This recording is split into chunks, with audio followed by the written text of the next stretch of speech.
Welcome to Tales of Wonder. I'm Mardell, and here is the final chapter of Granny's Wonderful Chair by Frances Brown.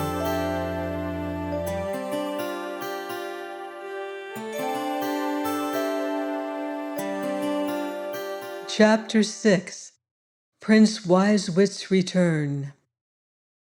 King Winwealth was so pleased with the stories told by the wonderful chair that he gave Snowflower many presents, among which was a golden girdle, and promised that she should go no longer into low company, but feast with him and his nobles in the chief hall, and sleep in one of the best rooms of the palace. Snowflower was delighted at the promise of feasting with those noble lords and ladies, whose wonderful story she had heard from the chair. She bowed very low and thanked King Winwealth from the bottom of her heart. All the company were glad to make room for her, and when her golden girdle was put on, little Snowflower looked as fine as the best of them. "Mama," whispered the Princess Greedelind while she looked ready to cry for spite. "Only see that low little girl who came here in a coarse frock and barefooted. What finery and favor she has gained by her storytelling chair! All the court are praising her and overlooking me, though the feast was made in honor of my birthday. Mamma, I must have that chair from her. What business has a common little girl with anything so amusing?" "So you shall, my daughter," said Queen Wantall, for by this time she saw that King Winwealth had, according to custom, fallen asleep on his throne. So calling two of her pages, Screw and Hard Hands, she ordered them to bring the chair from the other end of the hall where Snowflower sat, and at once made it a present to Princess Greedelind. Nobody in that court ever thought of disputing Queen Wantall's demands, and poor Snowflower sat down in a corner to cry, while Princess Greedelind, putting on what she thought a very grand air, laid down her head on the cushion, saying, "Chair of my grandmother, tell me a story." "Where did you get a grandmother?" cried the clear voice from under the cushion, and up went the chair with such force as to throw Princess Greedelind off on the floor, where she lay screaming, a good deal more angry than hurt. All those at court tried in vain to comfort her, but Queen Wantall, whose temper was still worse, vowed that she would punish the impudent thing and sent for Sturdy, her chief woodman, to chop it up with his axe. At the first stroke, the cushion was cut open, and to the surprise of everybody, a bird, whose snow-white feathers were tipped with purple, darted out and flew away through an open window. Catch it!" cried the queen and the princess. And all but King Winwealth, who still slept on his throne, rushed out after the bird. It flew over the palace garden and into a wild common, where houses had been before Queen Wantall pulled them down to search for a gold mine, which Her Majesty never found, though 3 deep pits were dug to come at it. To make the place look smart at the feast time, these pits had been covered over with loose branches and turf. All the rest of the company remembered this, but Queen Wantall and Princess Greedelind, they were nearest to the bird, and poor Snowflower, by running hard, came close behind them, but Fair Fortune, one of the king's pages, drew her back by the purple mantle. When coming to the covered pit, branches and turf gave way, and down went the queen and the princess. Everybody looked for the bird, but it was nowhere to be seen. But on the common, where the people saw it alight, there stood a fair and royal prince, clad in a robe of purple and a crown of changing colors, for sometimes it seemed of gold, and sometimes of forest leaves. Most of the people stood not knowing what to think. But all the fairy people and all the lords and ladies of the chair's stories knew him and cried, "Welcome to Prince Wisewit!" King Winwilth heard that sound where he slept, and came out glad of heart to welcome back his brother. When her own pages came out with ropes and lanterns to search for Queen Wantall and Princess Greedelind, they found them safe and well at the bottom of the pit, having fallen on a heap of loose sand. The pit was of great depth, but some daylight shone down, and whatever were the yellow grains they saw glittering among the sand, the queen and the princess believed it was full of gold.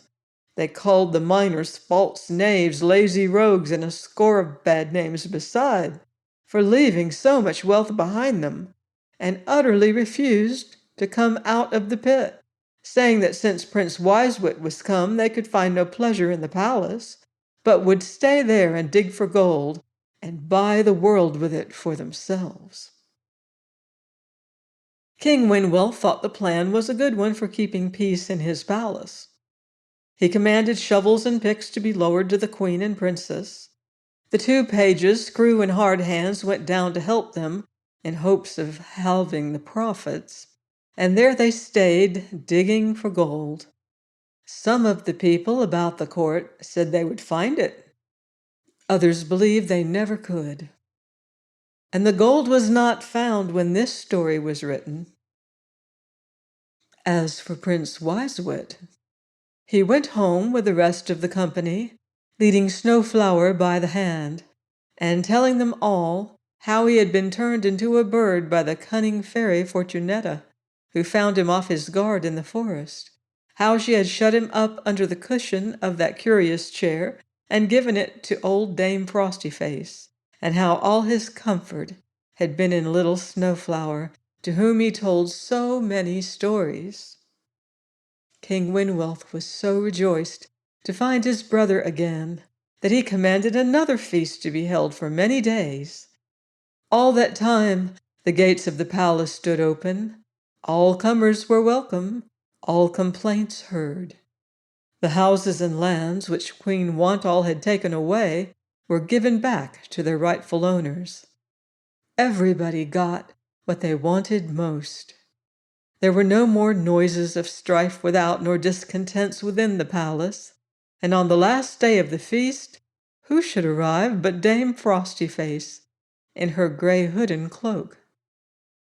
Snowflower was right glad to see her grandmother, so were the king and prince, for they had known the dame in their youth.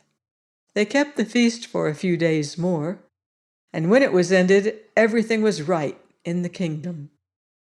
King Winwelth and Prince Wisewit reigned once more together, and because Snowflower was the best girl in all that country, they chose her to be the heiress, instead of Princess Greedelind. From that day forward she wore white velvet and satin. She had 7 pages, and lived in the grandest part of the palace. Dame Frostyface, too, made a great lady. They put a new velvet cushion on her chair, and she sat in a gown of gray cloth, edged with gold, spinning on an ivory wheel in a fine painted parlor. Prince Wisewit built a great summer house covered with vines and roses on the spot where her old cottage stood. He also made a highway through the forest, that all good people might come and go there at their leisure, and the cunning fairy Fortunetta, finding that her reign was over in those parts, set off on a journey round the world, and did not return in the time of this story. Good boys and girls who may chance to read it, that time is long ago. Great wars, work, and learning have passed over the world since then, and changed all its fashions. Kings make no 7-day feasts for all comers now. Queens and princesses, however greedy, do not mine for gold. Chairs tell no tales. wells work no wonders, and there are no such doings on hills and forests, for the fairies dance no more.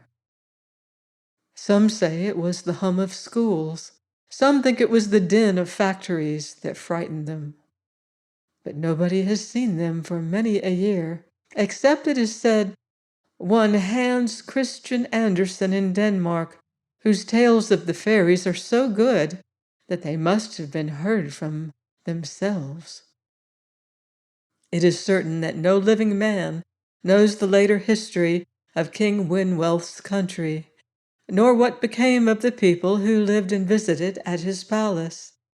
Yet there are people who believe that the king still falls asleep on his throne and into low spirits in the evening, that Queen Wantall and Princess Greedelind have found the gold and begun to buy, that Dame Frostyface yet spins, they cannot tell where, that Snowflower may be still seen at the New Year's time in her dress of white velvet, looking out for the early spring, that Prince Wisewood has somehow fallen under a stronger spell and a thicker cushion, that he still tells stories to Snowflower and her friends, and when cushion and spell are broken by another stroke of Sturdy's hatchet, which they expect will happen sometime, the prince will make all things right again and bring back the fairy times to the world. This ends Season 1 of Tales of Wonder. Please join me for more magical stories of enchantment in Season 2.